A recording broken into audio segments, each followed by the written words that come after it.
Hola, buenas tardes. ¿Cómo anda, Grupo 4 de Educare? Listo, ya está. Hola, Buenas profe, tardes, ¿cómo van? buenas, Buenas, profe, ¿cómo Qué anda? lindo, Qué qué lindo lindo. volver a vernos. ¿Por qué no, por qué buenas. nos ¿Cómo va perdimos todo todo? esto, la presencialidad, digo yo?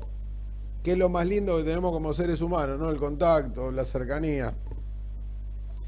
Si bien a mí me encanta la virtualidad por algunas cuestiones de comodidad y de manejo, extraño tremendamente el tema de la cercanía, ¿no? De poder hablar uno a uno y no de mirar un foquito negro ahí que no sé a quién estoy mirando, entonces tengo que andar a los cabezazos. Bueno, con respecto a esto que estábamos hablando de, eh, de nuestro tema, y tanto saludo, me perdí de lo que estábamos hablando, eso es lo que tiene genial esto. Eh, Vamos a tratar de ir un poquito para atrás y recordar Tener grupos interdisciplinarios, tener exactamente. grupos de trabajos interdisciplinarios. Gracias, Clara, la primera que me escribió cuando arrancamos el ciclo, la primera. Con esto de los grupos interdisciplinarios, por ejemplo, si ustedes recuerdan que han hecho un trabajo formidable leyendo las leyes y diciendo estos son mis derechos y lo que más considero de esta ley es tal cosa y de la otra tal otra, hay algo que se llama riesgos, ¿no? Riesgos. Para la seguridad hay diferentes riesgos en escalas. Hay riesgos físicos que tal vez lo hayan visto, yo se los recuerdo así. Riesgo físico quiere decir esos riesgos en el que el ser humano interactúa con energía, con la energía no del otro, la energía zen, sino la energía real, ¿no? La iluminación, el ruido, el calor, las radiaciones, X. Después tenemos los riesgos químicos, ¿sí? Por ejemplo, gente que trabaja en los laboratorios, nuestras antecesoras, las maestras que trabajaban con el pizarrón y la tiza, y se fumaban altas cantidades de tiza por día, y a lo largo de su vida tenían más una caja de tiza que un par de pulmones en los costales. Riesgos biológicos, tal vez nosotros como docentes estamos un poquito acotados, pero digamos, fíjense que como enfermedades profesionales se han aceptado, ¿sí? Enfermedades que tienen que ver con riesgo biológico como el antivirus, ¿sí? Obviamente eso siempre está relacionado a ámbitos particulares o regiones particulares. Y después tenemos los riesgos psicológicos, ¿sí? O psicosociales que se llaman. Mal podría un profesional de la seguridad e higiene como yo asesorar en riesgos psicosociales donde hay personas o profesionales que saben muchísimo más que yo y son expertos en el tema, ¿sí? Como seguramente los arquitectos pueden asesorar mejor en la parte de edilicia, los bomberos pueden asesorar mejor en la parte de seguridad contra incendios, y si seguimos nombrando nos vamos a dar cuenta que podríamos conformar un excelente grupo interdisciplinario, ¿sí? Que asesore primeramente al ministro Nicolás Trota, por ponerle un nombre propio hoy, y a los diferentes ministros provinciales en, bueno, cómo buscamos las mejores condiciones de seguridad e higiene para la comunidad educativa. No para los alumnos, no para los docentes, para la comunidad educativa, ¿sí? Convivimos, si lo queremos sectorizar, convivimos varias franjas, no solo etarias, sino profesionales dentro de la escuela, ¿sí? Están los directivos, están las autoridades. Clara, abrí el micrófono y opiná, Clara, porque me pierdo si leo. ¿Qué dice? Que asesora y controla el funcionamiento y un seguimiento cotidiano. Abrí el micrófono y decilo, por favor. Sí, lo que pasa es que mi computadora no abría el micrófono, por eso te chateé, Ah, pero ahí se te escucha decía que bárbaro. asesore, ¿ahora escuchás? Perfecto. Ah, bueno, bueno. Decía que vos decías que el grupo interdisciplinario tenía que, decía, preocuparse, ocuparse, y además de asesoramiento y llevar las experiencias de cada lugar cuando no se cumplen con estas normas de seguridad y higiene que debería ser en todos los lugares que se Por cumplan. supuesto. Pero como siempre tenemos esa falencia como en todos los aspectos, en la educación, en la política, en todos En todo. lados, siempre tenemos esa falencia de que hay un sector que queda como desprotegido. Tal cual. Es un problema. Además, que asesorar que controle el funcionamiento con un seguimiento Bueno, cotidiano. ahí ya tenemos, si ustedes han leído la Ley Nacional de Educación, han leído la Ley Provincial de Educación, han leído el Decreto 2299, que lo que rige es el funcionamiento de la actividad educativa.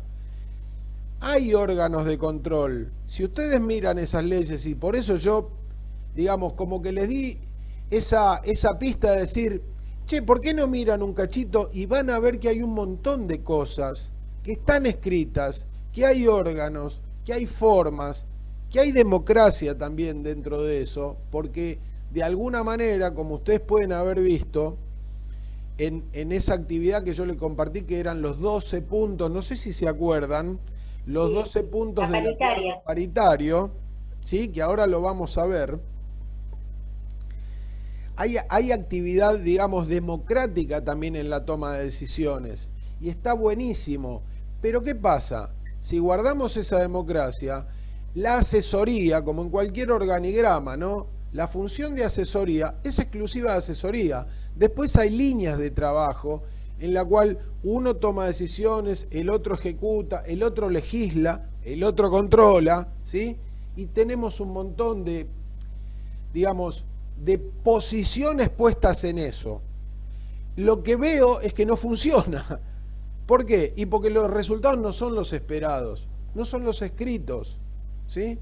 A veces nos chocamos y con cuestiones que tienen que ver sobre todo con el Estado. Yo ahora también les voy a compartir algo, que tenemos, por ejemplo, disposiciones para que las escuelas privadas tengan alcances diferentes a las escuelas públicas. Entonces yo digo, ¿por qué? ¿Porque es una actividad lucrativa solamente? ¿Por qué no podemos emparejar y darle entidad a la educación como un solo bien? No un bien que lo que tienda es, digamos, a desigualar las condiciones de un alumno de X cosa, voy a poner, de Morón con respecto a un alumno de Belgrano. Y con esto no quiere decir que el alumno de Belgrano aprenda más o menos, pero sí que se le exige a las instituciones mayores controles con respecto a la seguridad y higiene que a la escuela de Morón, que es la que tiene que verificar el Estado. Morón, me corre un cachito, Moreno, y ya sabemos, más o menos, qué es lo que pasó en Moreno. ¿Es una fatalidad? Sí, pero las fatalidades también le abrimos la puerta a la fatalidad para que entre, ¿sí? Antes de esa fatalidad, porque es una fatalidad porque se perdieron vidas, y es una fatalidad criminal por la falta de control, se habían hecho controles en esa escuela, y sin embargo, los controles como pide la ley, que se hicieron, fueron negativos, ¿sí? No fueron constructivos, se permitió una instalación que no estaba reglamentada. Yo acá no lo sé, y yo no sé si después que se fueron los controles, metimos algo en el medio que no estaba reglamentado y tuvimos un problema, descreo eso, pero que las cosas pueden pasar, y pasan en todos los ámbitos, ¿sí? Estoy en el contador mirando que faltan 5 minutos, así que cuando falte uno, yo lo que voy a hacer es decirle, nos desconectamos, así lo hacemos parejo, y a los 5 minutos, 6 minutos entramos otra vez, ¿les parece? Bien. Bien. Yo lo que quería opinar respecto a esto, más allá de que no trabajo en un establecimiento escolar, trabajo en ANSES, que es un establecimiento estatal, Sí. y no hay periodicidad en cuanto a los controles, y tampoco hay una homogeneidad en cuanto a las normas escritas. ANSES de un tiempo a esta parte se volvió un organismo bastante político, yo tengo 29 años de antigüedad, y cuando yo ingresé, la mayoría de los cargos de conducción eran ocupados por gente de carrera. Tal cual. De un tiempo a esta parte, la gente entra a política, hay gente que entra a gerenciar sin saber a qué se dedica ANSES. De hecho, confunde ANSES y PAMI. PAMI es la parte médica y ANSES es lo previsional. De ahí para abajo, es lógico que pueda fallar. Sí, no bueno, está bien, ahí, pero... y fíjate, Gloria, lo que vos decís, que te lo agradezco, por más que no tenga que ver con la educación, lo que vos decís es muy cierto, porque lo que estás hablando es de una empresa o entidad, una entidad, mejor dicho, estatal, ¿sí? Y el Estado carece de efectividad en muchísimas cosas. El Estado es lo que dice lo que tenemos que hacer y es el primero en que o incumple o lo hace parcialmente, ¿sí? Y esto de los cargos políticos, que tal vez es más viejo que el mundo, me parece que conforme fue pasando el tiempo, fue deteriorando todo ese funcionamiento del Estado en términos de que hay muchísimo dinero puesto en juego para que el Estado funcione como tal. Y acá estoy sacando de lado, cuando hablamos del gasto público, saco de lado todo lo que son cuestiones sociales. Digo, el paquete de plata que hace funcionar al Estado como tal, como organismo administrador de la sociedad. Y en esto... Sí, y aparte se pierde la continuidad, eso es lo más grave. Después Al perder tenemos continuidad de algo que funciona... Después tenemos eso, tenemos que cada vez que cambiamos digamos, de dirección política, por ahí se modifica desde las formas, los procedimientos, hasta el color que pintamos o el logo que le ponemos. Bueno, cosas que son tremendamente ridículas para nosotros. Eso es lo malo, ¿no? Eso es lo malo, que en lugar de, no digo de que cambien porque los gobiernos tienen que cambiar, Por pero supuesto. las cosas útiles de un gobierno tendrán que ser utilizables y perfeccionarlas en el siguiente, y sí modificar lo que no tuvo éxito, vamos a decir, dentro de esa aplicación política. Lo que pasa es que cuando se involucra mucho la política, bueno, pero no tenemos en cuenta a las organizaciones, las personas que trabajan, las personas que colaboran, los profesionales, tanto en los organismos de control debe pasar lo que dice Gloria también, debe estar el puesto por político y no por idoneidad en realidad. Miren, yo les cuento... Es un mundo ideal lo que estamos planteando, pero bueno. A ver, nosotros sabemos que el mundo ideal como tal no existe y siempre hay que hacer correcciones, ¿sí? Los que hemos estudiado como técnicos, ¿sí? Los grandes científicos siempre desarrollan conceptos para el mundo ideal, ¿sí? Las leyes de los gases ideales, qué sé yo, y después la ajustan al mundo real. El tema es que ahora voy a poner esa frase que les dije, que yo tengo como dos frases que me van empujando, me van jalando, que es lo que es versus lo que debería ser, que es más o menos esto, ¿no? Lo que debería ser es ese mundo ideal, ese mundo medio utópico, y lo que es. El tema es cuánto se alejan esos dos mundos, ¿no? Si hacemos cosas deberían complementarse en realidad. Y acercarnos, o si hacemos cosas para no seguir las leyes del universo, que cada vez se amplía más y va cada vez más rápido alejándose. Bueno, estamos a un minuto, entonces yo les propongo esto. Nos salimos de la charla, primero voy a cerrar acá, ¿sí? Prolijamente, nos encontramos en el próximo bloque. Volvemos a hablar de los simulacros. Con esto de los simulacros es importantísimo reconocer esto. Miren, antes cuando le hablaba de lo interdisciplinario, no es suficiente que porque la ley pide que haya un simulacro, una directora diga, bueno, vamos a llamar a un técnico que escriba un procedimiento de simulacro. ¿Tiene que estar? Claro que tiene que estar. ¿Es necesario? Es necesario. Pero no es suficiente. ¿Por qué? Por varias razones. Porque muchos de los técnicos no están capacitados en cuestiones escolares, ¿sí? Y muchas escuelas no tienen la potencialidad de hacer simulacros seguros tampoco. Y ahora les voy a decir por qué.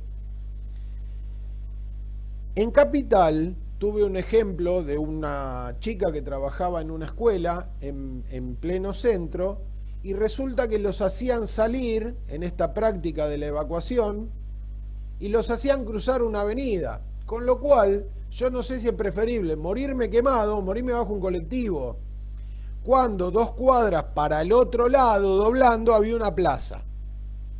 Entonces, hay muchas cuestiones que son necesarias poner en práctica, pero que tienen que tener un análisis muy profundo, muy detallado y de gente que conozca, no de cualquiera, de gente que conozca, ¿sí? El hecho de enfrentarse a una emergencia no es una cuestión habitual.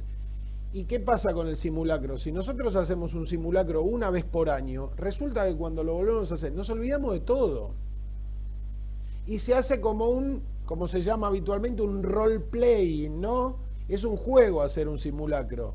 Entonces vamos, chicos, que se está prendiendo fuego la escuela, ja, ja, ja, sale la maestra adelante y todos los otros atrás como los pollitos, y resulta que en una situación de emergencia, fuego declarado, amenaza de bomba, las pulsaciones no son las mismas, la toma de decisión no es la misma para alguien que no está acostumbrado a hacerlo.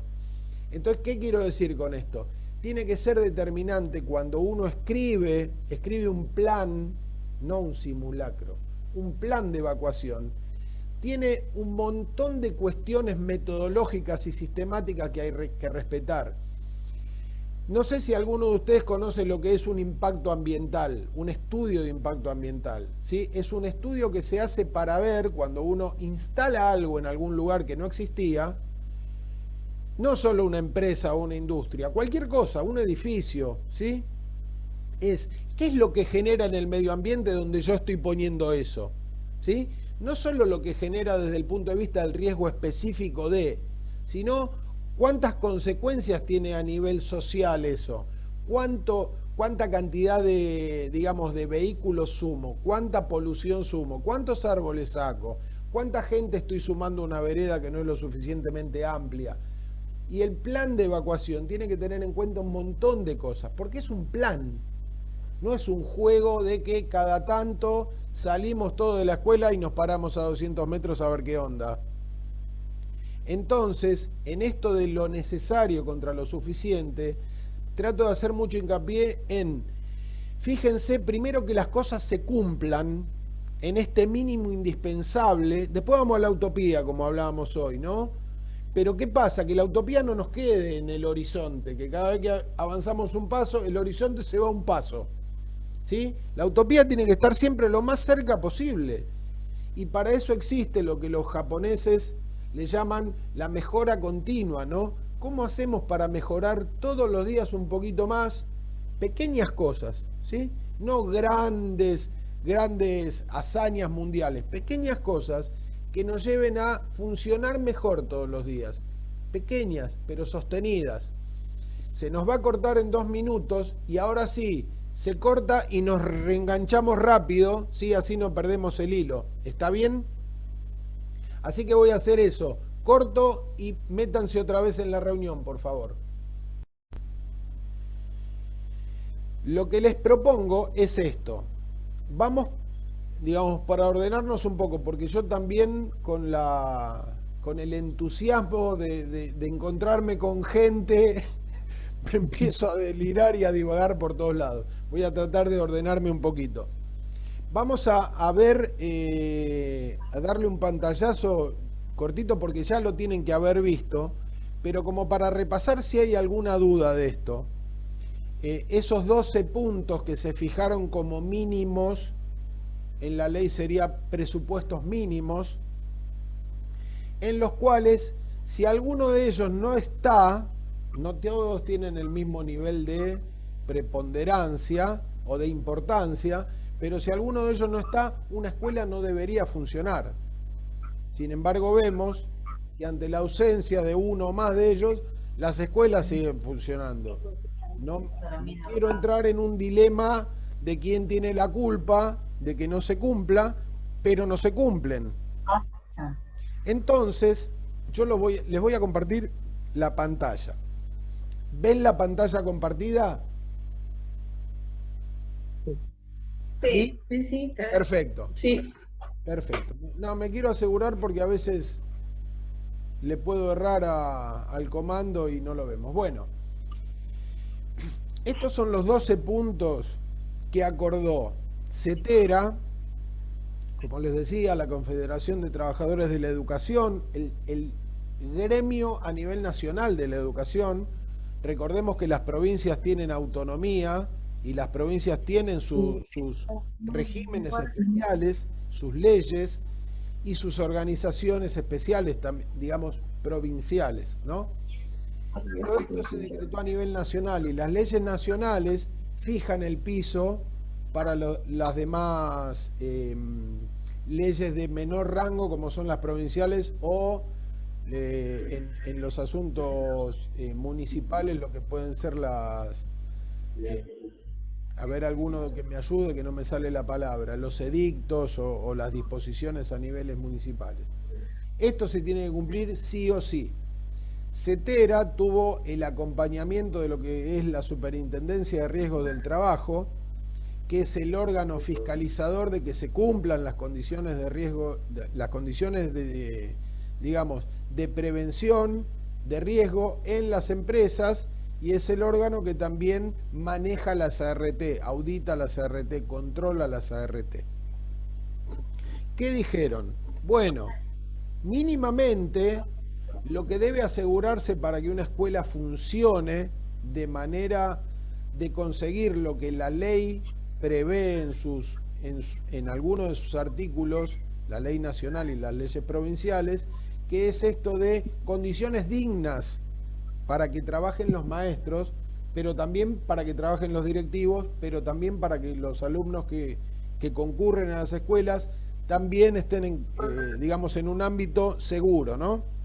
Entonces lo primero es agua corriente, tiene que haber agua potable, tiene que haber agua corriente y potable, en cantidades suficientes.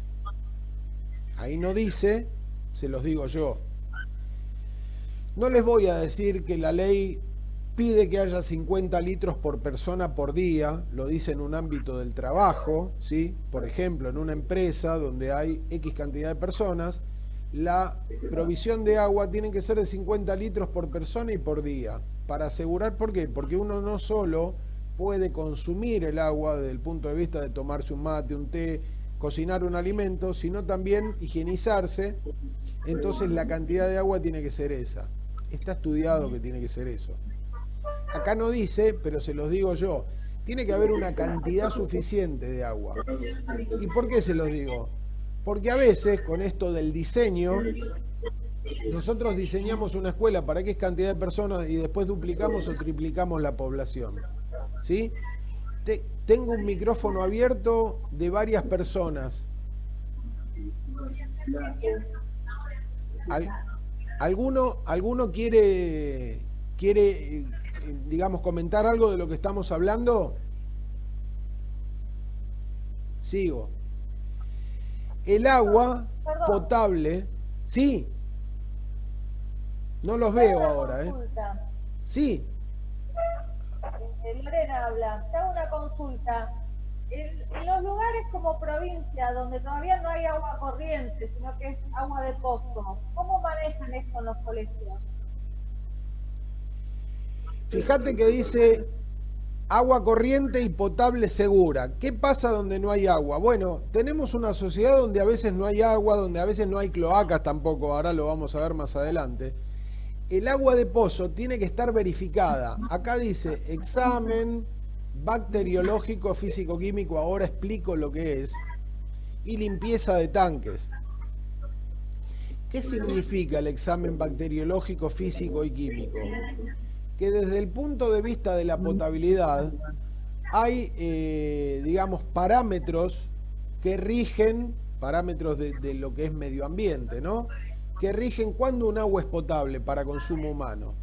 Entonces, suponiendo que no haya agua potable y haya agua de pozo, lo que tiene que verificarse es si el agua de pozo es apta para consumo humano. De no ser apta para consumo humano, tendrá que asegurarse la provisión de agua en botellones o en cualquier otro medio, ¿sí? Podrá venir el camión de los bomberos y llenar un tanque o llenar una cisterna, pero lo que hay que asegurar es que el agua que sea para consumo humano, porque puede haber agua para otra cosa, ¿sí? Pero lo que es agua netamente para consumo humano tiene que ser potable, bacteriológicamente potable y físico-químicamente potable. ¿Y eso cómo se demuestra? A través de análisis, ¿sí? Hay que sacar una muestra de agua, mandarla a analizar a un laboratorio oficial, si no hay laboratorio oficial, a uno privado, y el resultado de eso es lo que nos va a decir si el agua que tenemos a disposición para consumo humano es potable o no. ¿Qué pasa? Yo puedo tener agua potable, agua de red, suponiendo que AISA mande agua potable, ¿no? Pero ¿qué pasa? AISA, cuando hace sus exámenes, digamos, de potabilidad, los hace en su planta. Pero después el agua esa recorre un montón de trayectos, de caños, de cámaras, digamos, de ascensión de presión, pasa por bombas, pasa por un montón de lugares hasta que llega a nuestra casa o a nuestra escuela. Y el agua esa puede ser usada en forma directa, ¿no? O puede depositarse en una cisterna y después subirse a tanques elevados. Ahora bien, ¿qué nos garantiza que esa cisterna o ese tanque elevado esté en condiciones de limpieza suficiente para garantizar que cuando nosotros consumamos el agua, ya sea la incorporemos a nuestro cuerpo a través de la boca, o nos bañemos, o nos higienicemos, o higienicemos alimentos, el agua esa es segura? Por eso lo que se pide es esto, ¿no? Hay que monitorear el agua y hay que limpiar los recipientes donde nosotros almacenamos el agua. Acá habla de una limpieza anual, ¿sí? Bueno, yo contextualizo siempre todo. ¿Por qué anual? Hay lugares que pueden tener más polución que otros, pueden tener mayor cantidad de, digamos, de contaminación por insectos que otros. Entonces esos lugares hay que monitorearlos más seguido, no una vez por año. ¿Sí? Acá es donde está la necesidad contra la suficiencia. ¿Es necesario limpiarlos? Sí. ¿Una vez por año? No lo sé. Yo creo que no es suficiente. Así como los exámenes se hacen, por ejemplo, el bacteriológico se hace cada 6 meses y el fisicoquímico se hace una vez por año. Ahora bien, es un tiempo bastante largo como para que yo, si tengo alguna alteración en el medio, lo pueda registrar. ¿Está bien? ¿Eso tienen alguna duda con esto que les estoy diciendo? No los veo a todos, porque tengo a 3 personas nada más. Perfecto, yo lo entendí perfecto. Bueno, cualquier cosa, igualmente todo lo que hablemos acá, si quieren ir poniendo algún comentario en su cuadernito como para preguntar, en el último de los casos después lo pasamos por el campus, ¿sí? Para no hacer esto hasta las 12 de la noche, yo no tengo problema, pero no quiero enemistarme con ustedes, nada más que por eso. Bueno, pasamos al segundo punto. El segundo punto habla de las instalaciones eléctricas. Les quiero contar algo. Como acá participó la Superintendencia de Riesgo del Trabajo, la Superintendencia de Riesgo del Trabajo, a través de una resolución, a través de un decreto, ha puesto como una declaración jurada en las empresas para que las empresas puedan contratar una RT, un formulario que se llama Relevamiento General de Riesgos Laborales, que lo que hace es decir cómo estoy yo respecto de las condiciones de seguridad en todos estos puntos. O sea, la Superintendencia de Riesgo del Trabajo lo sacó de lo que hace todos los días, de lo que monitorea todos los días, y lo acotó, ¿sí?, a un estado de cumplimiento para las instituciones educativas. Sigo. Dice, instalaciones eléctricas, bien, ahí está. Dice, legalizadas, con planos de aprobación. Hablo de este punto y después avanzo. Bien, hay un montón de escuelas que son tan viejas que seguramente no tengan planos de aprobación.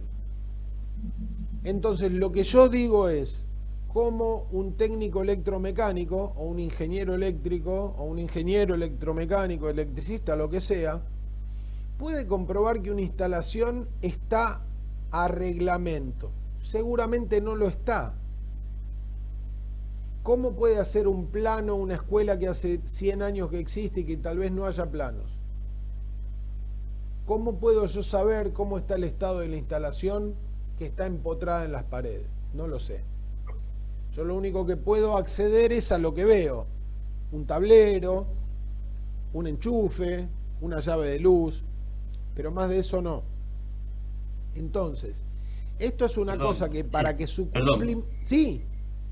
El tema de las instalaciones eléctricas se pueden contactar con instrumentos de medición que te miden la capacidad de los cables, la resistencia. Entonces, si de repente vos tenés una cañería, o sea, embutida, que no ves cómo está por dentro, la medís en extremos y extremos y le pones, digamos, sistema de protecciones que te van a decir si están funcionando mal, te van a inactivar ese tramo digamos, de cables. Y se puede ver. Lo que pasa es que si hablamos de escuelas o establecimientos del Estado, todo depende del presupuesto que se hablaba hace un rato, que el Estado haga un seguimiento y mande técnicos y le haga un mantenimiento, qué sé yo, estipulado en un plazo para resguardar la vida de los demás, y otra cosa es un sistema privado. No se mide con la misma vara, porque si vos vas a habilitar o estás trabajando en un lugar privado, te van a exigir hasta las radiografías de las paredes. Y si no las tenés, el intendente no te va a dar la habilitación, no te va a clausurar, porque es un negocio.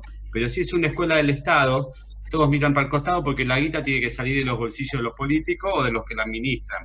Y como si hacen un juicio, nunca lo paga el dirigente, lo paga la sociedad por medio del Estado, tampoco hay un seguimiento y una preocupación porque las cosas se mejoren. Por eso no tenés una escuela de 100 años y está como si fuese hace 100 años, y después vas a tener escuelas donde por ahí acceden gente que tiene el poder adquisitivo para mandar a los chicos y pueden tener, digamos, un confort diferente, y a esos le van a exigir más y van a tener más seguridad. Se lo digo por justa causa porque he trabajado en la construcción 22 años y he visto cosas en el ámbito privado y en el ámbito del Estado, que he trabajado para las dos partes, y lo que te exigen en un lugar en seguridad y higiene es una locura, improbable por lo que te pagan, y te exigen como si trabajaras en la NASA, y otra cosa es en el Estado que está todo bien y terminalo, así inauguramos, o bueno, si pasa algo, pasa, y después vemos cómo lo solucionamos. Por eso vemos las diferentes o los problemas que hay hoy. O sea, el Estado quiere avanzar de una manera en lo privado, garantizar y hacer cosas que después en su mismo ámbito no lo hace. Si vos ves los bancos, que teóricamente tienen que ser de una manera para proteger, qué sé yo, la columna de los docentes o la columna de los alumnos, lo ves de una determinada manera, y vas al privado y te van a exigir otro tipo de pupitre porque tiene que estar dentro de las normativas que protejan la espalda de las personas. Entonces, ahí está el problema. Entonces tenemos que ver que la educación en general está, digamos, excluida si sos privado o si sos estatal. Entonces, pero si ponen un poco de voluntad, se podría probar y se podría garantizar la seguridad. Y aparte, como se sabe, los accidentes, cuando vas a una compañía de seguro, no te habla de accidentes, te habla de siniestros. Porque una compañía, la RT, te dice siniestro. ¿Por qué? Porque el accidente es evitable y no lo consideran como que debería pasar o pasa, y cuando pasa algo es un siniestro en donde hay un error de alguna de las partes. Si no te capacitaron y vos por ignorancia tocaste algo y te lastimaste una mano, siempre, o sea, la culpa va a ser del que te tendría que haber capacitado y haberte dicho o haber señalizado, y no de la persona que tuvo, digamos, qué sé yo, la ignorancia de haber tocado y haber previsto de que si tocaba se iba a lastimar. Entonces ahí hay una disyuntiva importante. Por eso las empresas, cuando vas a trabajar, vas a hacer algo, te hacen firmar un papel. Por ejemplo, en el caso de los gimnasios, si vas a un gimnasio, digamos, importante, te van a hacer firmar un papel como que vos sos responsable y que te dieron una capacitación, y si te pasa algo va a ser culpa tuya porque vos no tuviste en cuenta esa capacitación. Deslindan su responsabilidad. Exactamente, y la responsabilidad pasa a ser de la persona, entonces no es un accidente, sino es un siniestro. Por eso, qué sé yo, a la hora de ver un cable dentro de una pared, o sea, si el Estado manda un técnico con los, digamos, los artefactos correspondientes, vas a ver si la pared induce corriente, si la pared o si los caños están en condiciones, si los cables están en condiciones, si eso es riesgo de vida, si es riesgo de electrocución, y si quiere, si dice que hace 100 años se construyó bajo unas normas que existían hace 100 años y ahora las normas cambiaron, y debería reestructurar y hacer una reingeniería de todos los colegios que no estén, digamos, en la aprobación. Por eso es más profundo por ahí. Yo por ahí estoy yéndome un poco al tema, pero digamos como una idea principal es un poco más profundo de tener un instructivo, un plan de evacuación, digamos, un matafuego en condiciones, con a eso estamos yendo. Claro. A eso estamos yendo. Es voluntad más que nada y digamos, una visión más amplia. Paulo, en el caso tuyo, que es por lo que estás comentando, sos una persona que digamos, que maneja el aspecto técnico y que ya tenés una experiencia previa, sobre todo en estas cuestiones, por ahí no exclusivas de las escuelas, pero sí del ámbito del trabajo. Por ahí es más visible, pero también tenemos que entender que hay un montón de personas que desconocen muchísimo de lo que estamos hablando. Y además te cuento dos cosas respecto de lo que vos me decís. Primero, que yo no desconozco que hay medios técnicos para verificar. Tengo claro eso. Lo que sé perfectamente es que no se hacen esas verificaciones. Imagínate que no se hace la medición de una puesta a tierra, que es algo muchísimo más sencillo de lo que vos estás planteando. A ver, poco puedo esperar que se vaya a medir la continuidad de un cable o el nivel de aislación que puede tener y demás. Y por otro lado, con respecto a esto de las escuelas privadas que decís vos, que se les exige una enormidad y no hacia el Estado, también es verdad que hay un montón de escuelas privadas que no cumplen en absoluto con la reglamentación al 100%. Te lo garantizo. Siendo que el Estado verifica. El problema es que el Estado no verifica. En eso estoy de acuerdo de lo que decís. Pero en el caso de un colegio, un establecimiento privado. Aparte tenemos otro problema. Te digo esto, tenemos otro problema. ¿Sabes cuál es? Que el Estado subsidia el 80% del 80% de los colegios privados, con lo cual pone plata. No es que no pone plata, pone plata. Pone la plata nuestra ahí. Pone la plata de los que después no podemos pagar para ir. Con lo cual es doblemente peor, porque estamos subsidiando un sistema al cual no tenemos acceso todos. ¿Qué pasa? Si el Estado no subsidia eso, casi nadie podría ir a las escuelas porque no alcanzan las escuelas para todos, ¿sí? Pero ¿qué pasa? Ya que las subsidiás, entonces permití que gran parte de la población pueda acceder a esos establecimientos que, según lo que dice la ley, y ahora les voy a compartir algo, deberían ser más seguros que los públicos. O sea, como que cada vez se fragmenta más esta cosa de la desigualdad, ¿sí? ¿Por qué? Porque la desigualdad también se genera en ese punto. No somos todos alumnos del mismo bando, pero algunos alumnos de un bando, los que menos capacidad tienen, son los que están subsidiando a los que más capacidad tienen. ¿Sí? Yo quería decir una sola cosa que eso que decir. Tenés razón en lo que decís de los subsidios. Por ahí no están bien distribuidos o bien administrados, pero no es igual para todos. Pero el tema de un establecimiento privado, si no cumple las normas, que seguramente debe haber muchos que no cumplen las normas, cuando hay un problema, el responsable es el dueño o el directivo de ese establecimiento. Pero cuando pasan en un establecimiento privado del Estado, en realidad nadie se termina haciendo cargo de nada, porque fusilan al docente que estaba en ese momento ahí, un pobre trabajador que no tiene tiene un sueldo docente que apenas vive, o un director, pero digamos, como para solventar el accidente, no lo tiene. Y una RT o un seguro... Lo que sea que sea, para mí, cae en un saco roto la discusión. Y yo tengo mi argumento, que es, cuando la cosa pasó ya es tarde. Independientemente de quién tenga la responsabilidad, la gente de Moreno que murió, murió. Y por más que metan en cana al ministro de Educación de la provincia de Buenos Aires, o a la gobernadora, o al presidente de la Nación, esa gente no se recupera. Entonces, trato de ir un paso antes para tratar de construir una idea de todo lo que puede pasar, como dijiste vos, en términos de la dialéctica de lo que es un accidente, se tiene que poder evitar. Se tiene que poder evitar. La prevención antes del hecho. ¿Cómo? La prevención Derecho. antes del hecho. Por supuesto. No esperar el hecho y después actuar. Tal cual. Si no somos... A ver, ya por una cuestión cultural somos bastante reactivos. O sea, actuamos contra el hecho consumado. Quiero citar un caso de lo que dice Pablo con esto de las escuelas privadas. Fíjense que la gente se muere de un lado y del otro, ¿sí? No tiene una bandera elitista la muerte. La nieta del presidente de la Nación, Raúl Alfonsín, que iba a una escuela privada, se le cayó una puerta que estaba mal anclada y cuyo vidrio no era de seguridad y la mató.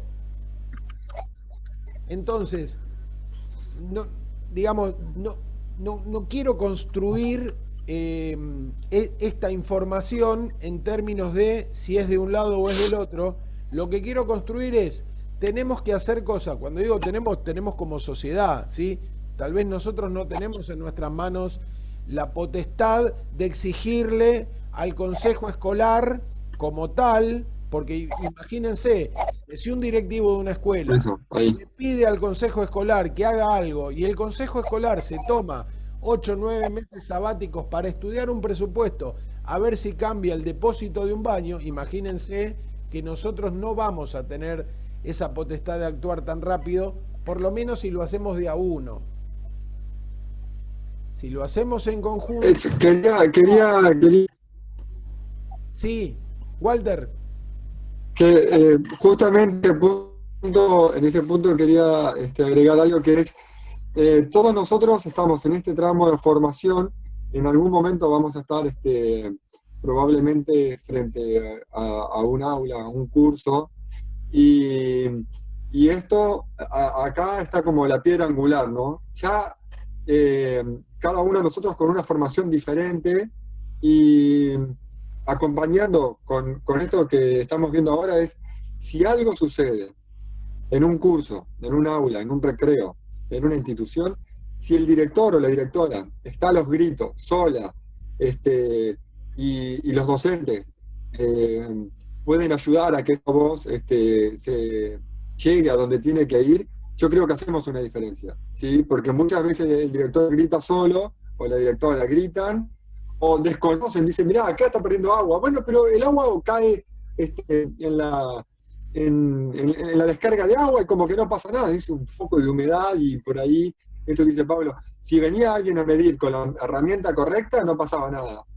Pero es que te van a mandar un recurso, que es el mismo que tiene el municipio hace 25 años, y que ya sabe más o menos que ese cable no va a emitir electricidad, y después viene la manama. Pero si nosotros individualmente podemos ir sumando a los directivos, decirle, che, mirá, yo te acompaño en esto, porque creo que acá conscientemente vamos a ser previsores antes que suceda y dejar de ser reactivos. Creo que acá entre nosotros sabemos que es la cuestión.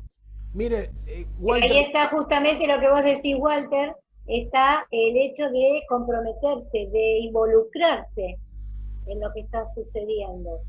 Es bueno lo que estás planteando de cuando nos encontremos en una institución, desde esa institución, ver las falencias y poderlas decir, y poderle intervenir, y no quedarnos solo en que, bueno, sí, esto está pasando, y si el director no actúa, yo me quedo tranquilo.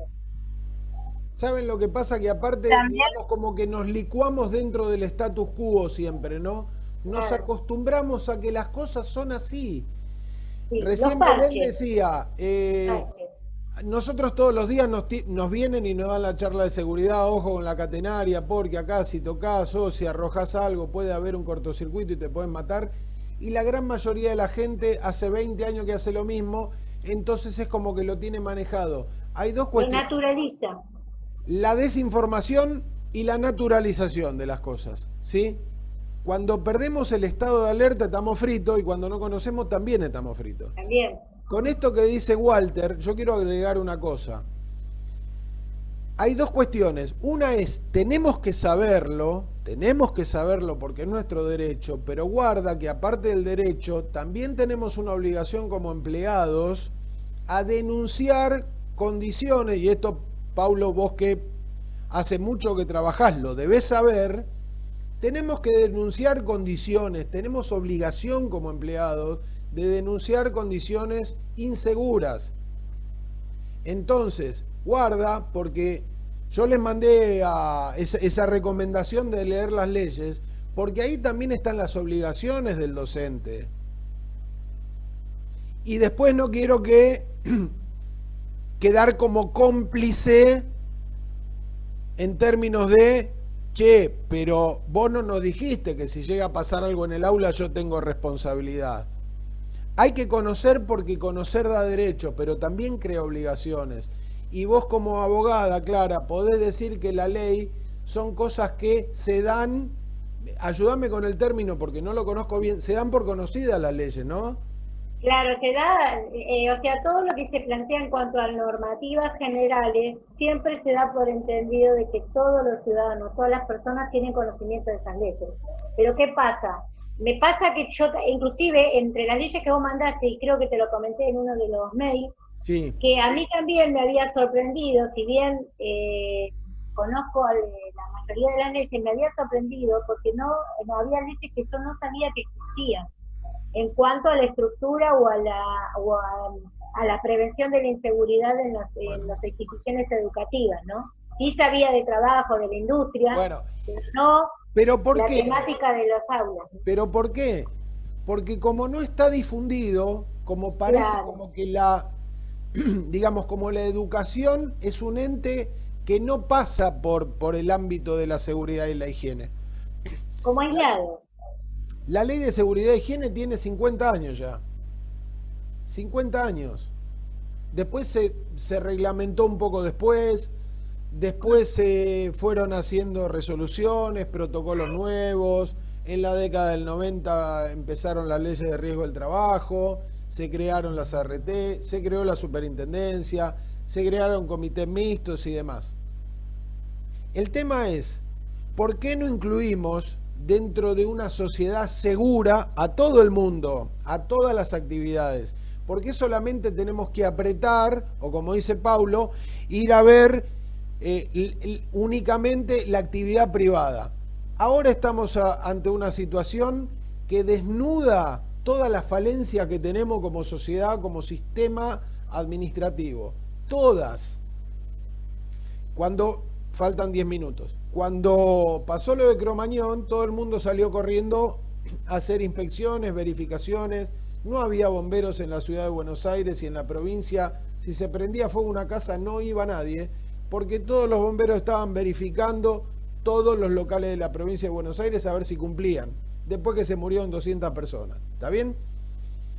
Con la actividad privada, ahora, ¿por qué la actividad privada? Ahora los geriátricos privados se están muriendo las personas dentro de los geriátricos que son privados. ¿Por qué? Y porque no se controlaron como se tenían que controlar. Porque además hay un montón de establecimientos que están, digamos, ni siquiera están habilitados. Ahora yo digo, los que tienen la potestad del manejo del control administrativo del Estado, ¿no saben que hay un geriátrico? ¿No saben que hay una escuela que está funcionando en tal y cual lado? Y que Más no vale que lo saben, pero es mejor ignorarlo.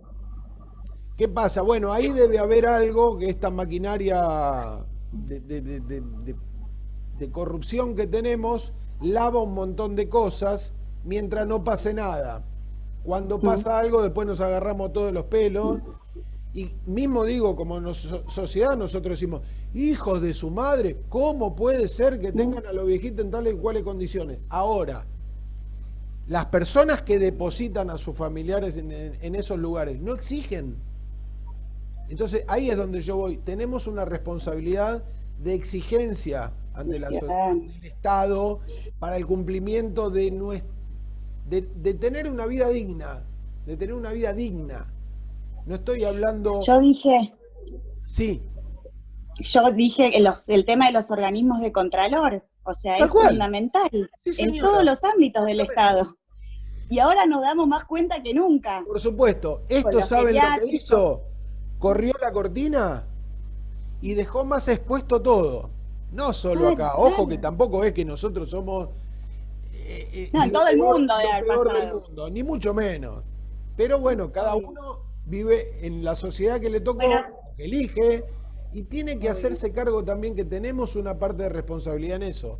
¿Cuándo? Cuando conocemos, cuando exigimos y cuando cumplimos.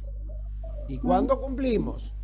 No solo derechos, tenemos obligaciones también. Bueno, bueno, nos quedan unos minutos. No voy a hacer con todo esto, no voy a hacer un análisis tan profundo porque se nos va a ir todo y no vamos a llegar a nada. Digo, en estos 12 puntos de cumplimiento está como la Constitución, ¿no? El piso, la madre de todas las leyes.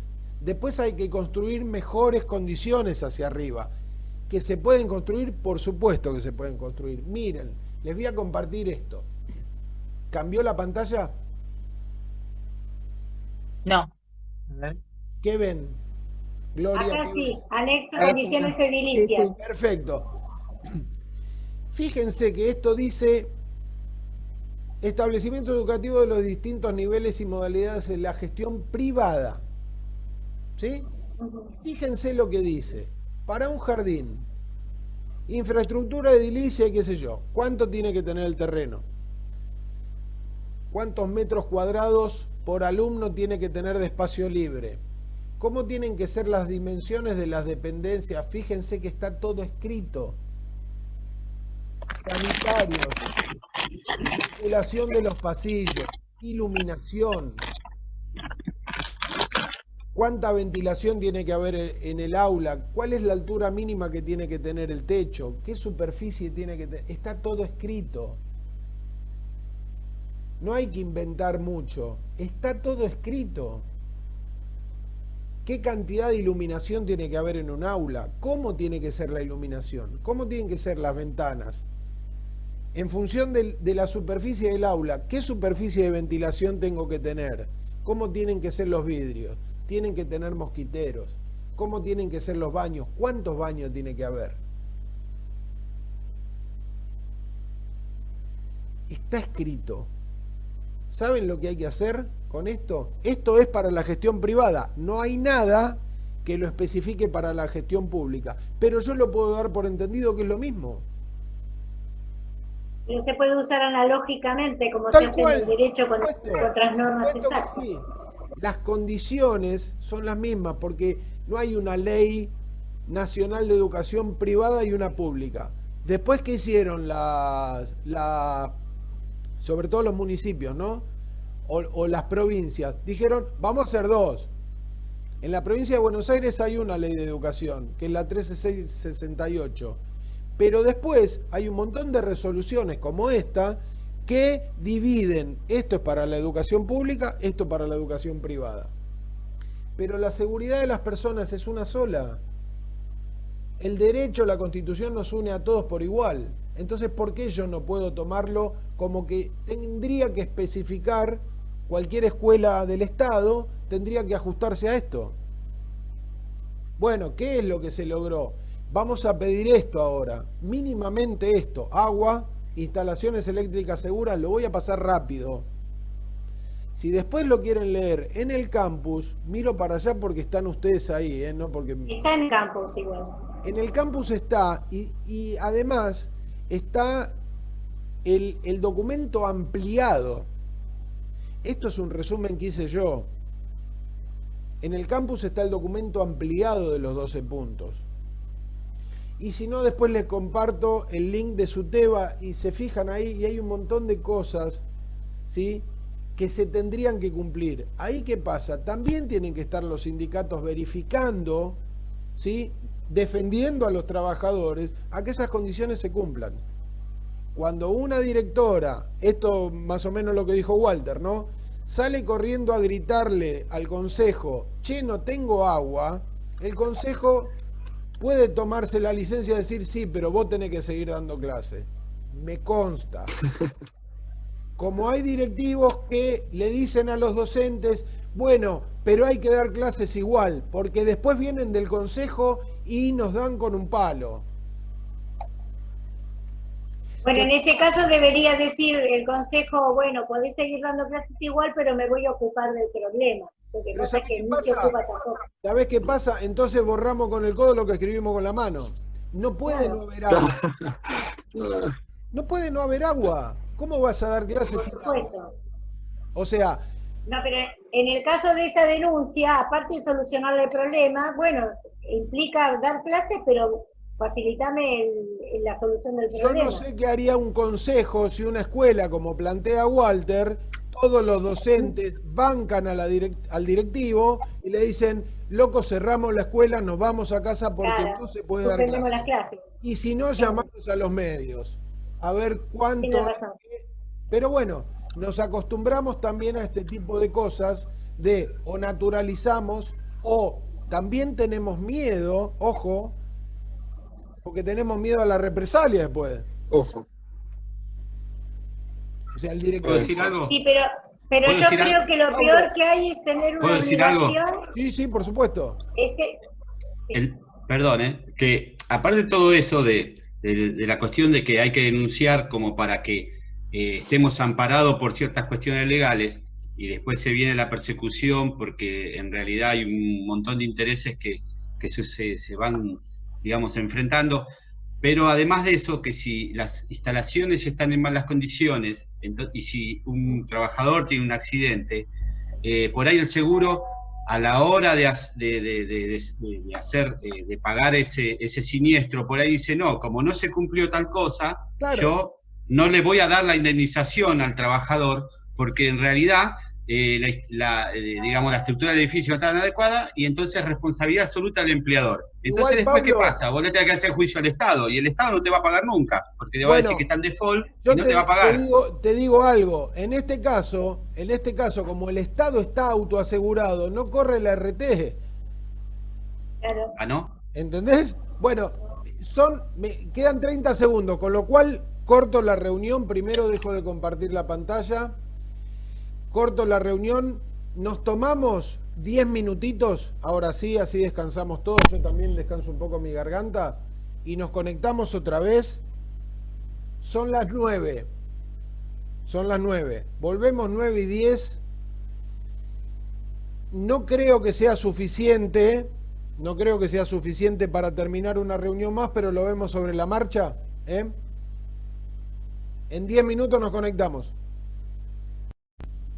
Bueno, seguimos, le voy a compartir la pantalla de esto y vamos a tratar de darle un poquito de dinámica en el avance. Para no entrar tanto en detalle y también suscribiendo lo que dice Paulo, que si hay voluntad, hay medios técnicos como para hacer verificaciones, ¿qué es lo que tendríamos que tener en el punto 2? Instalaciones eléctricas seguras, en función de lo que dice la reglamentación eléctrica, de lo que dice el código eléctrico y de lo que dice la legislación de seguridad e higiene. O sea, que las instalaciones sean seguras, que estén legalizadas, que haya planos, o sea, que haya profesionales que den cuenta de que las instalaciones están como corresponde y que tengan métodos o dispositivos de protección para la instalación y para las personas. Y que las instalaciones también estén identificadas, los tableros que tengan su señalización y demás. Otra cosa, las instalaciones de gas, lo mismo que para las instalaciones eléctricas, que tengan planos, que estén aprobados por técnicos matriculados, ¿sí? Y acá pone un detalle que está escrito así, no es que yo lo escribí, está escrito así, pero que no está bien escrito, que dice: artefactos de combustión interna están prohibidos. Les quiero decir una cosa. Lo que están prohibidos son aquellos artefactos a gas que no cumplan con la salida de gases al exterior. ¿Qué quiere decir? Que, por ejemplo, las estufas sean de tiro balanceado. Lo que no se permiten son pantallas. Lo que no se permite son artefactos cuya combustión emita los gases al local, al aula, al despacho, al comedor, ¿sí? Las pantallitas o las estufas catalíticas. Todas las estufas tienen que tener salida al exterior y tienen que tomar aire del exterior. Eso es lo que quiere decir. Si se lo quieren anotar, bien. O sea, las únicas estufas que están permitidas a gas son de tiro balanceado. ¿Puede haber otras estufas u otros medios de calefacción? Sí. Por ejemplo, los radiadores térmicos, los que calientan a través de una caldera que calienta agua, y el agua pasa por radiadores que intercambian el calor con el ambiente. Pero no están permitidas las pantallas, ni está permitida la estufa catalítica. Eso quiero que les quede claro. ¿Por qué? Porque no lo escribieron como corresponde acá. ¿Sí? Otra cosa, bueno, avanzamos, dice construcciones edilicias seguras, en lo que es estructura y estabilidad, por supuesto. Los patios, escaleras, pasillos tienen que ser seguros y sin obstáculos o sin obstrucciones. Eso después yo les subí al campus un material que elaboré yo, que habla un poco de todas estas cuestiones, que están basadas en dos cosas. Primero en lo que dice la reglamentación, también en el sentido común, ¿sí? Obviamente que si yo tengo un pasillo de circulación, no tengo que tenerlo como un depósito. Hay muchas escuelas, y no solamente escuelas, muchas dependencias, que en el medio del pasillo aparece de todo. Aparecen armarios guardando cosas, aparece mobiliario que está roto, aparecen un montón de cosas como si fuera un gran depósito el pasillo. El pasillo tiene que estar libre para la circulación. Sobre todo para la circulación en un caso de emergencia en el cual yo tenga que evacuar a las personas en un tiempo acotado que, digamos, que me permita a mí ponerlas a resguardo. Esto es lo de los pasillos, ¿no? Sin obstrucciones. Lo otro, instalaciones sanitarias en cantidad y capacidad para el alumnado y para el personal que trabaja. Obviamente, les mostraba recién en el otro documento, que identifica perfectamente cuáles tienen que ser las dimensiones, cuánta cantidad de lavatorios tiene que haber, cuánta cantidad de inodoros tiene que haber, ¿en función de qué? En función de la cantidad de gente que usa las instalaciones sanitarias.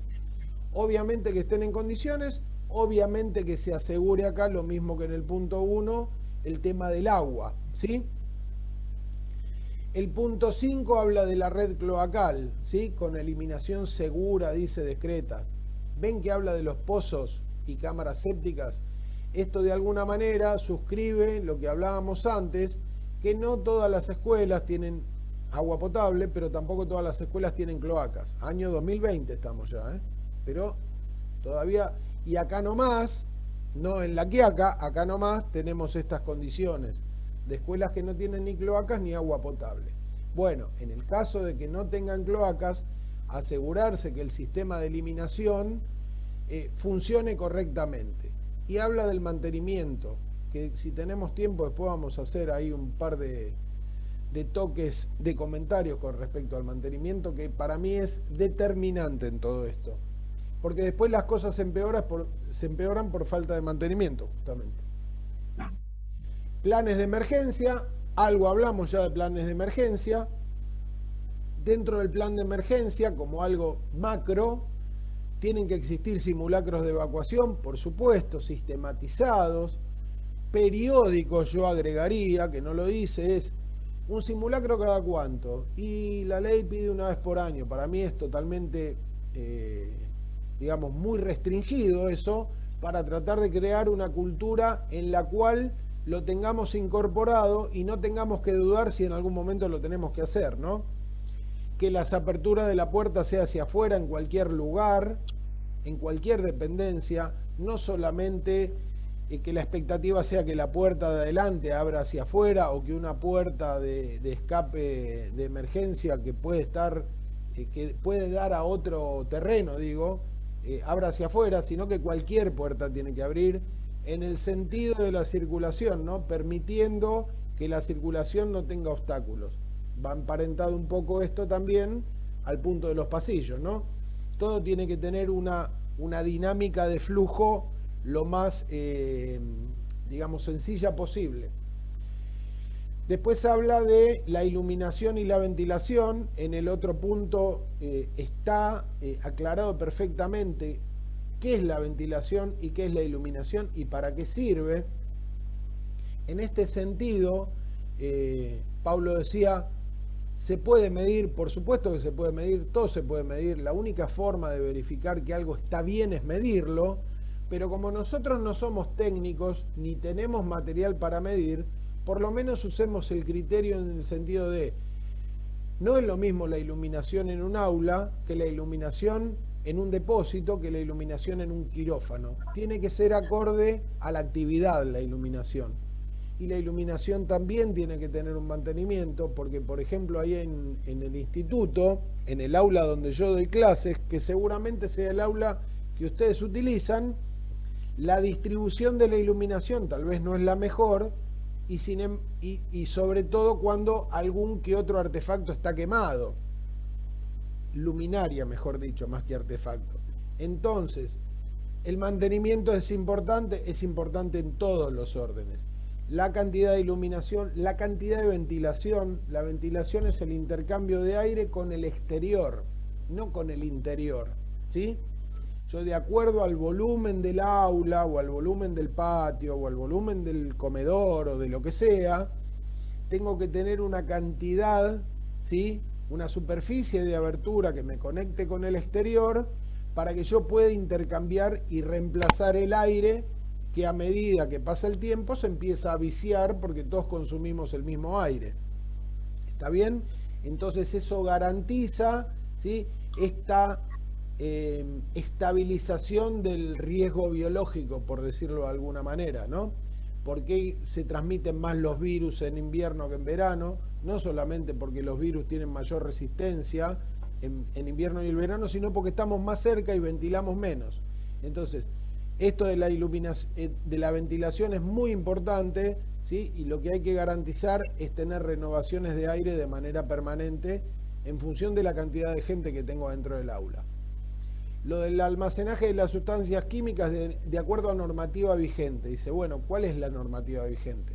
No nos vamos a poner en el tema medioambiental, yo no le subí información de eso, pero lo que quiere decir acá es que si se utilizan sustancias químicas, no solamente porque la escuela tenga un laboratorio, digo, porque la escuela también tiene limpieza, ¿sí? La escuela utiliza productos químicos para limpieza. Bueno, esos productos químicos tienen que estar almacenados, identificados, en un lugar acorde, en un lugar, digamos, no expuesto al calor, ni a disposición de que algún niño o alguna persona pueda entrar en contacto con eso y sufrir una quemadura o sufrir una corrosión por un ácido. Y en escuelas que tienen laboratorio, aquellas sustancias que si se llegasen a mezclar pueden producir una reacción, tienen que estar separadas, ¿sí? Y si están en una estantería, esa estantería tiene que estar sólidamente, digamos, adosada a la pared, y tiene que ser incombustible. Quiere decir que no sea de madera, ¿sí?, sea metálica. ¿Hasta acá alguna duda? Porque voy un poquito más rápido que antes. Si alguno tiene una duda, abra el micrófono. No, está perfecto. Bueno, sigo entonces. Después habla del plan de emergencias zonales.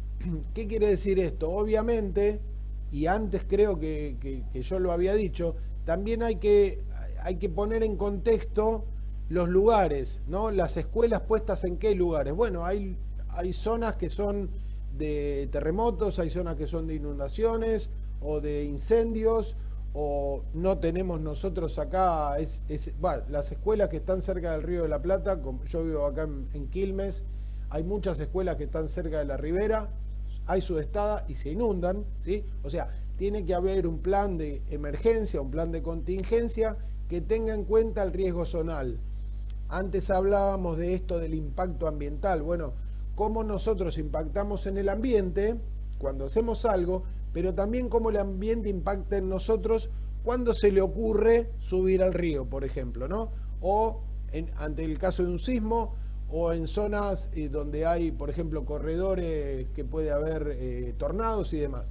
Eso hay que tenerlo en cuenta. Es una cuestión de, tal vez no les va a pasar a ninguno de ustedes, pero es una cosa que se tiene en cuenta para regiones con ese potencial, ¿sí?, de emergencia zonal.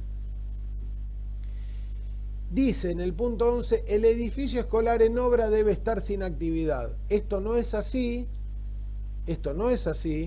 Porque la gran mayoría de las obras no se empiezan cuando terminan las clases, sino se empiezan cuando están por empezar las clases, ¿sí? Entonces vamos a ver escuelas que tienen una refacción en un aula o que están construyendo la planta alta porque creció la matrícula y hay que albergar a mayor cantidad de alumnos.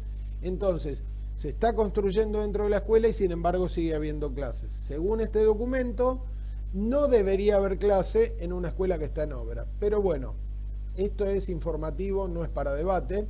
Y después la provisión del botiquín de primeros auxilios, que también es un tema controversial. ¿Por qué? Porque si algún nene tiene algún problema y se lastima, yo antes de tocarlo llamaría a la emergencia, porque si no podemos tener un problema. Por impericia de que no sabemos lo que estamos haciendo, si bien los docentes, los no docentes y los directivos deberían tener capacitación en primeros auxilios, en resucitación cardiopulmonar y demás, también es un riesgo si uno no sabe actuar sobre alguien desde el punto de vista sanitario, porque podemos crear un problema mayor que el remedio. ¿Está bien? Con esto cerramos estos 12 puntos. Si hay alguna duda, en el último de los casos, después la anotamos y la compartimos por el campus y yo les respondo a todos. Eso es lo que le voy a pedir también. El que tenga una duda, no me escriba solamente a mí, sino que copie a todos, porque tal vez más de uno tenga la misma duda. Ojalá que no sea el caso, pero si existe eso, yo les respondo a todos. ¿Está bien? ¿Podemos avanzar un poquito más? Sí, sí. ¿Sí? Bien. Bueno. ¿Cambió bien la pantalla? Sí. Bien. Bueno, miren,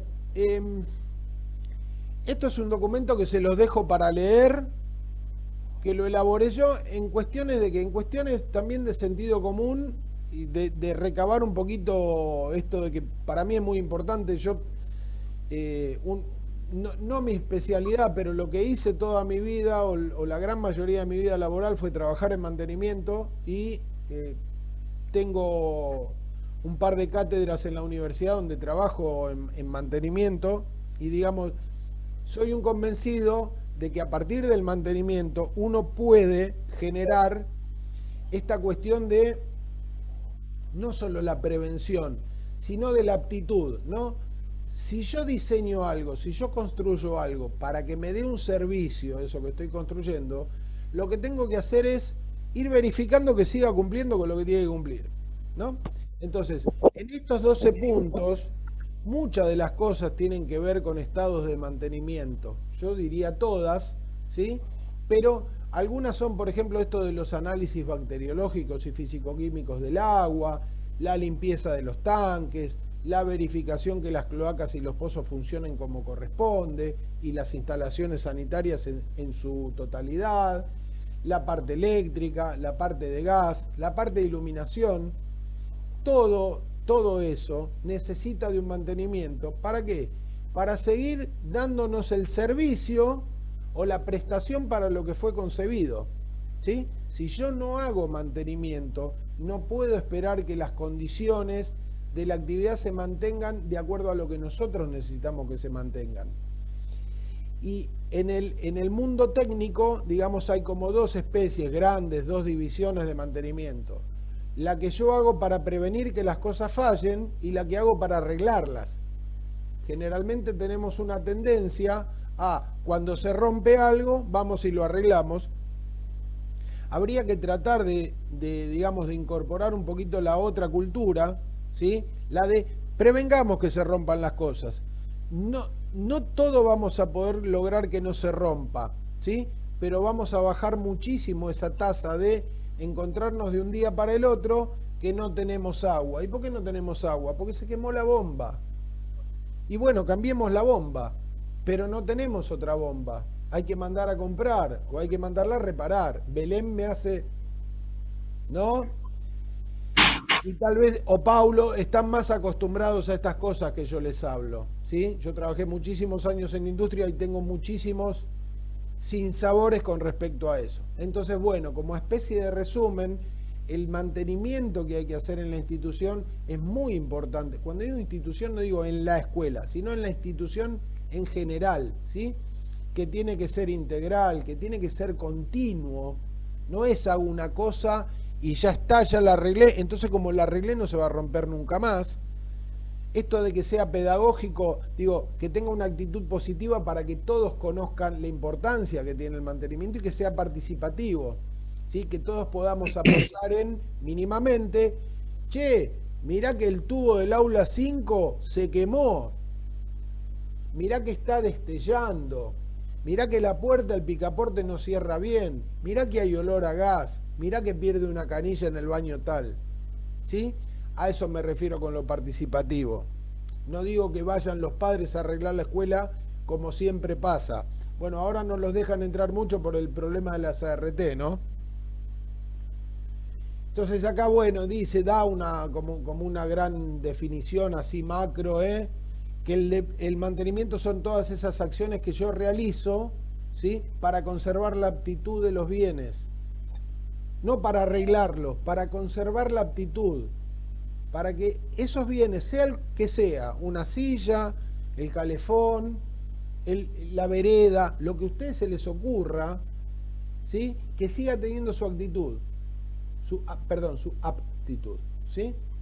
Entonces, bueno, y ahí lo explicita un poquito más. El plan básico, bueno, limpiar, ¿sí? ¿Limpiar qué? Lo que ya hablamos, limpiar en cuestión, sobre todo en esta época, o sea, es limpiar y desinfectar, ¿sí? Lo de la desinfección también está ligada no solo a la limpieza puertas adentro de un baño o una cocina solamente por el uso diario, sino para el control de plagas y lo que ahora empezamos a conocer como vectores, ¿no? Aquellos potenciales transmisores de virus, de bacterias y demás. En el tema de las cocinas, el control de la contaminación cruzada, de la limpieza de las heladeras, de las cocinas, de las mesadas, de los baños, de los vestuarios, de los comedores. Discúlpenme que hable rápido, pero después si lo quieren lo escuchan más con detenimiento porque no los quiero llevar hasta las 11:30 de la noche como era mi plan. No quiero perder amigos. Avanzo un poquito más. El orden, sobre todo. El orden. Orden y limpieza. Las dos consignas básicas donde se construye todo lo demás. Orden y limpieza. Bueno, acá habla un poquito del mantenimiento preventivo, ¿no? Esto que les estaba diciendo de acciones para evitar las fallas. ¿Sí? Para evitar las fallas. ¿Dónde se pueden dar? Bueno, yo tomé algunos ítems acá que después los pueden ir mirando de a poquito, ¿sí? Ahí están los objetivos, ¿no? Esto, digamos, esto es para leer y es sencillo, por eso no me detengo en las explicaciones, pero si ustedes después consideran que las necesitan, me lo hacen saber. Es más de mantenimiento. Pero, perdón, hay muchos de los temas que vos estás planteando en esto que están dentro de lo que es el mantenimiento de las escuelas, en los establecimientos. Por todo, todo. Hay mucho de esto que estás simplificando, ¿no? Acá está todo descripto.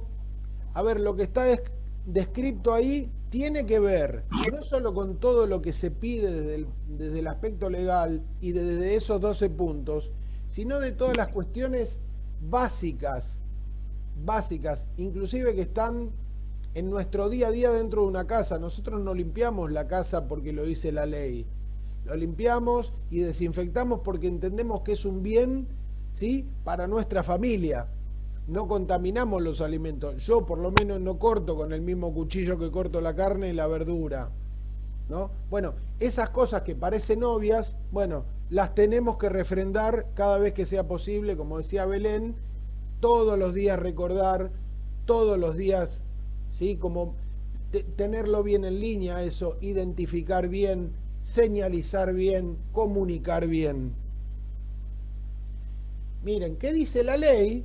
Bueno, en el capítulo de infraestructura escolar dice todo eso, no me voy a poner a leer los artículos, pero digo, no es una cosa que se me ocurre a mí, también está escrito en la ley provincial de educación, ni siquiera en la ley de seguridad e higiene. Ya está bajado a tierra esto, en lo que es la educación, ¿sí? Garantizar habitabilidad de espacios seguros, infraestructura. Ahí dice un montón de cosas que no las quiero leer, aparte que no me las acuerdo de memoria, ¿sí?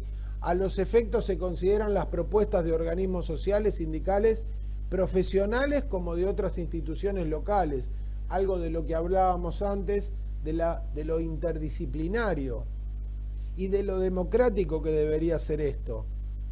A ver, en esto, tanto los organismos sociales, los sindicales y los profesionales deberían aportar para que el que tenga que tomar la decisión, que seguramente va a ser el ministro de Educación de la provincia de Buenos Aires, no tenemos nosotros en la provincia de Buenos Aires no tenemos Ministerio de Educación, sino tenemos Dirección General de Cultura y Educación, puedan tomar las mejores decisiones con respecto a eso. Acá termina este artículo y yo me voy a otro artículo que es este, que también me dice que quedan 10 minutos, también lo desarrollé a modo de compendio, junta un poquito todas las cosas de las que venimos hablando, y en este caso, de cómo vamos a tener que encarar el trabajo, me parece que es lo que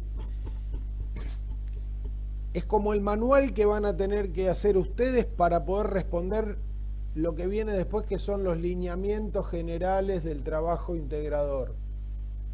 No digo que se cuelguen únicamente de esto, pero como que el espíritu de lo que se pretende en el trabajo, de que ustedes plasmen a modo de decir, bueno, doy cuenta de los conocimientos y de las cosas que incorporé con esta materia, estaría compendiado, ¿sí?, en este archivo, que habla de, bueno, las condiciones mínimas que debería tener una escuela para considerarse segura. Y acá habla de los riesgos más comunes, ¿sí?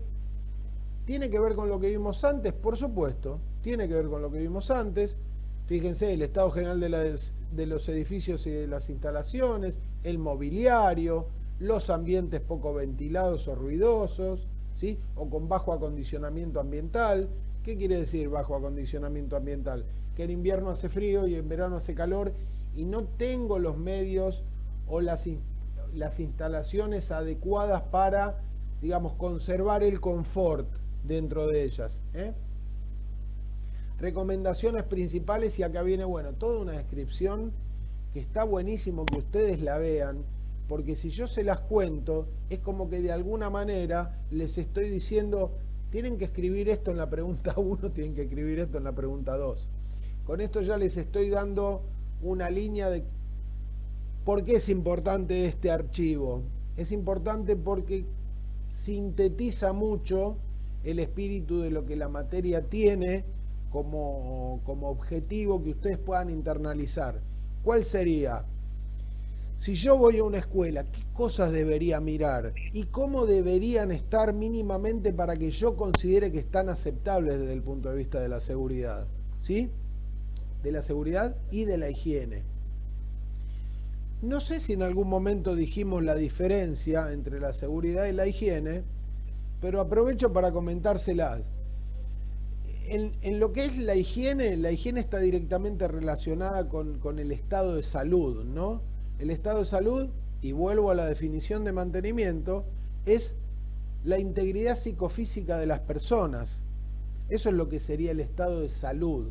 Y la higiene está directamente relacionada con eso, ¿sí?, con todos los procedimientos y todas las actividades que yo pongo en práctica para preservar el estado de integridad psicofísica de las personas, en este caso puestas al trabajo o puestas a la educación, ¿sí? O sea, tanto docentes como alumnos, ¿sí? Ese es el concepto de la higiene. En el concepto teórico, digo, no es lavarse las manos. En el concepto teórico, la higiene tiene un universo un poco más amplio y habla de esto, ¿no?, de la preservación de esa condición óptima del estado de salud. Y la seguridad habla de, Bueno, todos los medios que yo pongo en juego para evitar que las personas se accidenten o tengan infortunios o sufran incidentes o sufran algo que nombró Paulo ahí, que utilizó la denominación que usan las ART, que sufran un siniestro, ¿sí? Entonces, la seguridad, ¿sí?, toma un montón de cuestiones técnicas y de normativas y demás, y lo que hace es tratar de evitar que la gente sufra un accidente o un incidente.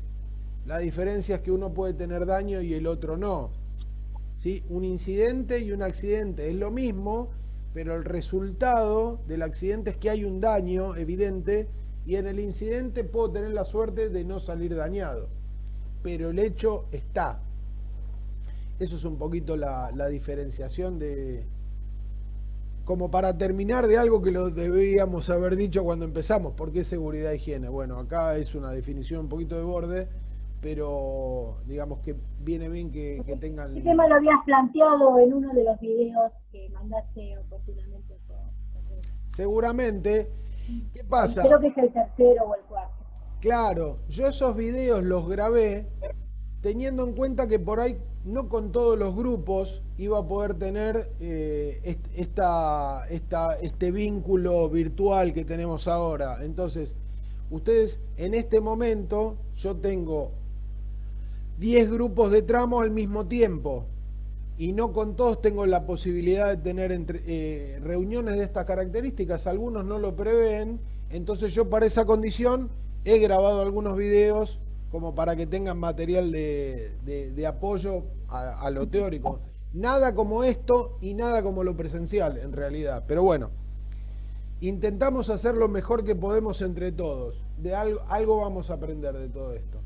Entonces, bueno, esto es digamos, como si fuera una trayectoria, lo que viene de acá en adelante, que dice fuera de la escuela, es como una trayectoria si yo estuviera llegando a mi lugar de trabajo o estuviera llevando a mi hijo a la escuela, ¿qué cosas debería observar yo para entender que el contexto o el entorno de la escuela me da cierta seguridad?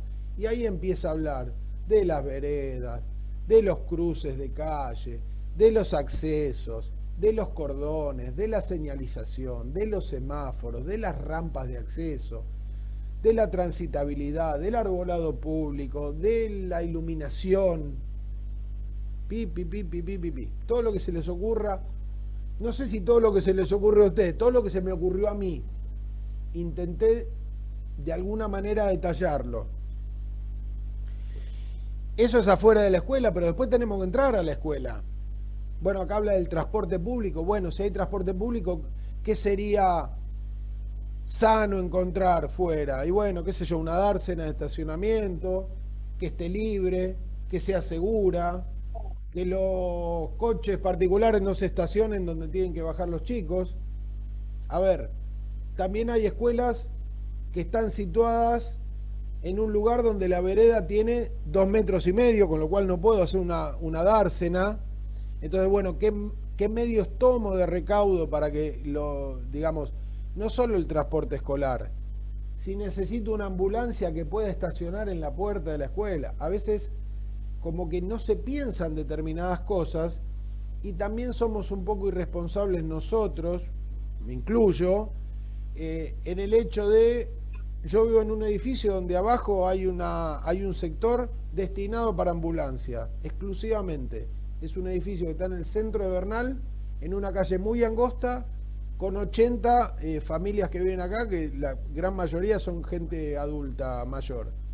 Bueno, nunca se puede estacionar ahí. Sin embargo, todavía no pasó nada en los 12 años que vivo acá, pero la ambulancia no puede parar porque nunca hay lugar para que pare, ¿sí? Entonces, bueno, un poco destinar los lugares y hacerlos respetar. Bueno, y después dentro de la escuela, ¿cómo debe ser el acceso principal? Nos queda un minutito para esto.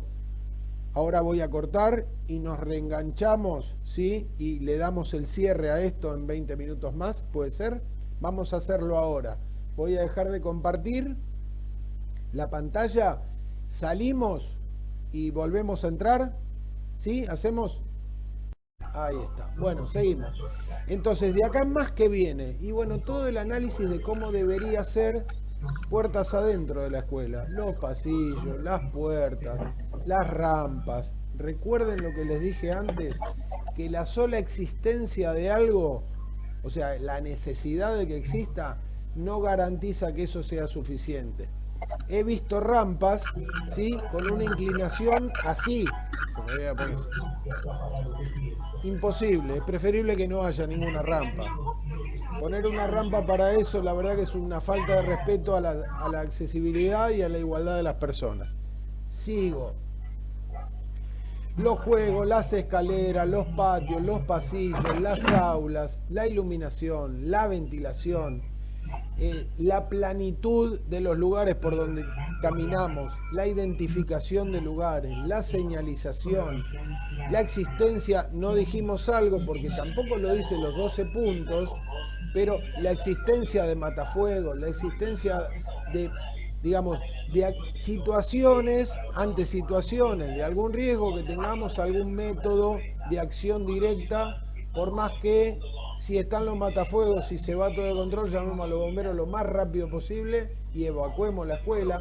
Un montón de cosas tienen acá, los vidrios que tienen que ser de seguridad, que las ventanas tienen que estar protegidas, bueno, los cables eléctricos, habla de todo. Habla de todo lo que hablan los 12 puntos, habla de todo lo que habla la ley, habla también de un poco el sentido común en esto de no nos circunscribamos solamente a esto, sino que si lo vamos a hacer, hagámoslo para que sirva realmente, para que nos sirva, digo, ¿no? Y bueno, y sigue con todas las dependencias de la escuela, las bibliotecas, los talleres, los lugares donde puedo guardar sustancias peligrosas, como hablamos antes, instalaciones eléctricas, instalaciones de gas, está todo más detallado, ¿sí?, con algunos tópicos que sería importante respetar, y sigue, porque son muchas cosas las que hay adentro de una escuela, por más que no nos demos cuenta, y acá habla del plan de evacuación, a lo último, ¿sí?, da las características, da los contenidos, habla de estos conceptos de lo interdisciplinario, de los roles. Cada uno del plan de evacuación tiene que tener un rol. ¿Qué rol juega el directivo? ¿Qué rol juega el secretario? ¿El docente? Bueno, un montón de cuestiones, no solamente de infraestructura, sino de lo que se llama ingeniería administrativa. Seguramente Belén y Paulo van a entender de lo que hablo, ¿sí?, de los métodos administrativos que yo pongo en juego para que, si tengo que hacer algo desde el punto de vista operativo, esté acordado, esté comunicado, ¿sí?, y esté conocido de lo que hay que hacer, que no sea un al chamamé, al sálvese quien pueda o a la buena voluntad. Eso sería, recuerden, siempre lo deseable. Bueno, y sigue hablando del plan de evacuación y demás, la salida, qué hacen los alumnos, por dónde salen, qué sería deseable que pase cuando salgo de la escuela, está todo detallado ahí. Voy a ir a esto que para ustedes es más importante que todo lo que yo pueda decir, que es el trabajo. Este trabajo está adaptado a esta condición de virtualidad, con lo cual, para que ustedes lo puedan resolver, lo único que van a tener que hacer es seguir en su casa, juntarse por videollamada con los integrantes del grupo, separárselo si quieren, hacer una parte cada uno.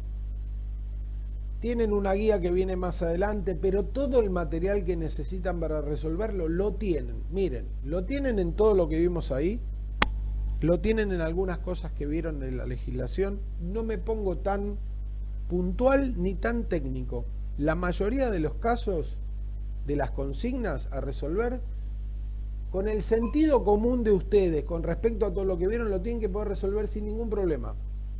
Sin ningún problema. ¿Qué les pido? Miren, acá están los criterios de desarrollo y entrega. Está todo explicado.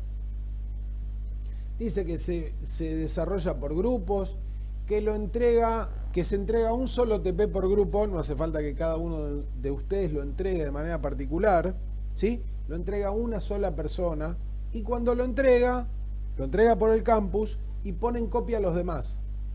¿Sí? Cuando pone redactar el mail, copia a todos los integrantes del grupo. Y obviamente me lo mandan a mí y le ponen una carátula con esos datos. ¿Sí?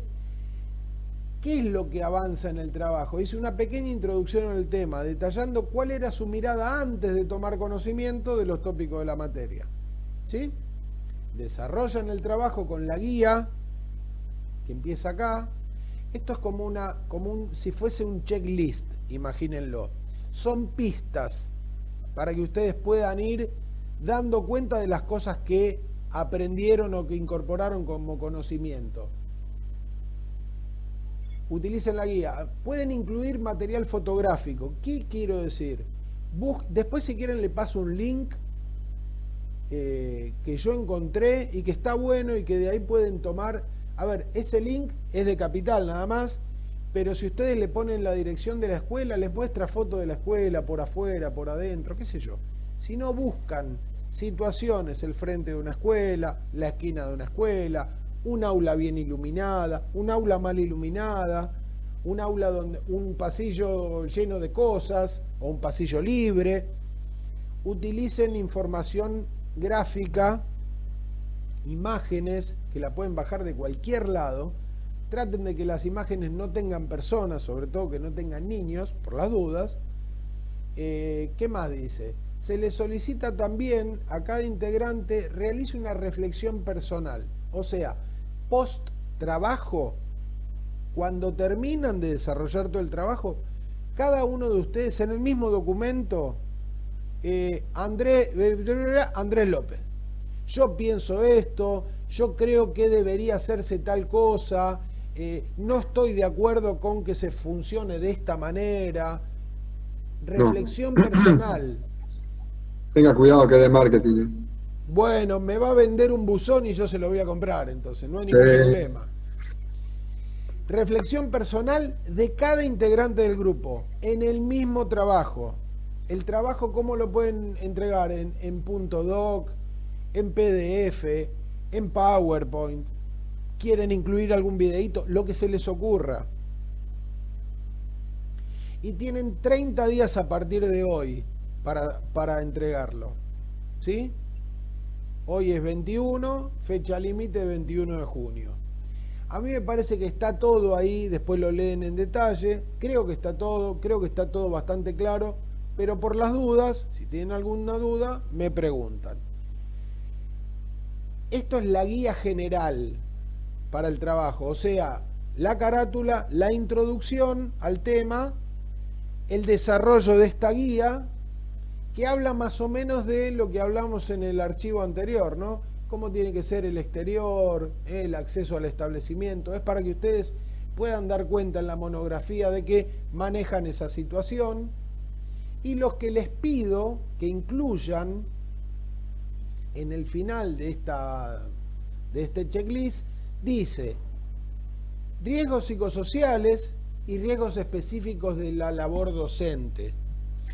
En riesgos psicosociales dice, enumere los principales riesgos psicosociales que pueden encontrarse en el ámbito educativo, tanto en el lugar de los docentes, de los no docentes como de los alumnos. También en la clase 2 tienen la segunda parte de lo que es la presentación que yo hago cuando doy la materia de manera presencial. Ahí hablo un poco de algunos, los listo nada más, algunos riesgos psicosociales. Me gustaría que ustedes, ¿sí?, den alguna idea de cuáles son para ustedes los más importantes, los más sobresalientes, de acuerdo a qué, de acuerdo a la experiencia y al lugar donde viven ustedes, y qué cambios propondrían para mejorar esta condición. Esto ya también forma parte de una mirada personal, como qué, como ciudadanos, como docentes, como padres de criaturas que van a la escuela.